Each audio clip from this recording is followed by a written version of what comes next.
तो हेलो दोस्तों, आइए सुनते हैं आज की कहानी। शहर के एक कॉलोनी में एक बुजुर्ग कपल अंकल और आंटी रहते थे।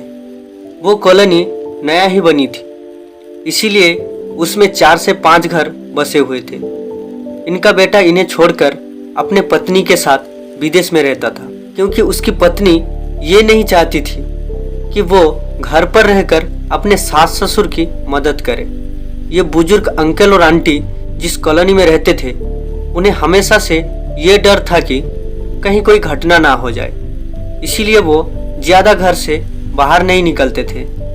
लेकिन इनका ये रूटीन था कि वो हर सुबह सूरज निकलने के बाद टहलने के लिए निकल जाते थे। एक दिन दोनों रोज की तरह ही सुबह को टहलने के लिए निकले थे। उन्होंने देखा कि एक लड़का तेजी से साइकिल चलाते हुए जा रहा है और उस साइकिल के पीछे एक फावड़ा बांधा हुआ था। लेकिन उन्होंने ज्यादा ध्यान नहीं दिया और चले गए। दूसरे दिन उसी समय फिर से वो लड़का दिखा और उसी तरह तेजी से साइकिल चलाता जा रहा था। इसी तरह ही तीसरे और चौथे दिन भी वो लड़का दिखा। 5वें दिन आंटी जी ने अंकल जी से पूछा कि ये लड़का हर रोज सुबह इसी समय तेजी से साइकिल चलाते हुए जाता है। मुझे लगता है कि कुछ गड़बड़ है, कि ये लड़का कोई गलत काम करने तो नहीं जा रहा है। लेकिन अंकल जी ने मना कर दिया कि जा रहा होगा, हमसे क्या। परंतु आंटी जी बोली, हमको देखना चाहिए कि हमारी कॉलोनी में कोई गड़बड़ तो नहीं। अंकल जी ने बोला, ठीक है, अगले दिन हम इस लड़के का पीछा करेंगे और देखेंगे कि ये जा कहाँ रहा है।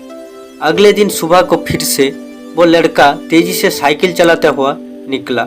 उनके पीछे अंकल और आंटी जी भी गई। उन्होंने देखा कि थोड़ी दूर जाने के बाद वो लड़का एक पेड़ के पास साइकिल खड़ी कर दी। उसी पेड़ के पास थोड़ी सी खाली जमीन पड़ी थी और उसे वो खोदने लगा। अंकल और आंटी जी कुछ देर तक देखते रहे कि ये लड़का क्या कर रहा है, लेकिन लड़का जमीन खोदे जा रहा था। कुछ देर बाद उन्होंने लड़के से पूछा कि ये आप जमीन क्यों खोद रहे हो। लड़के ने मुस्कुराते हुए कहा कि अंकल जी, मैं आप दोनों को रोज देखता हूँ, लेकिन आपको मुझसे डरने की जरूरत नहीं, और यहाँ जमीन इसलिए खोद रहा हूँ कि मेरी नई नई नौकरी लगी है।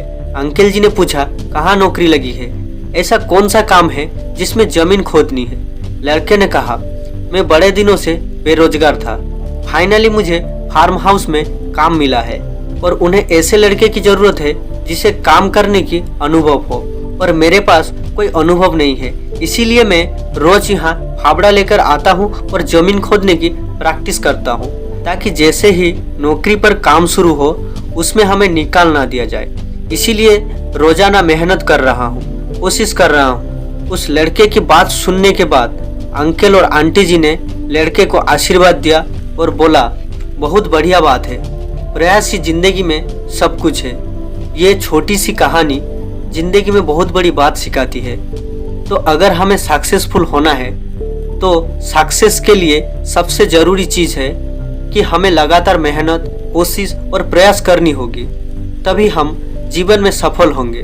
दोस्तों, ये मोटिवेशनल स्टोरी आपको ज़रूर पसंद आई होगी, और ऐसी मोटिवेशनल स्टोरी सुनने के लिए और लाइफ में कुछ बड़ा करने के लिए हमारी चैनल को सब्सक्राइब करके रखिए, ताकि मैं कोई भी स्टोरी अपलोड करूं आप सबसे पहले सुन सके। धन्यवाद।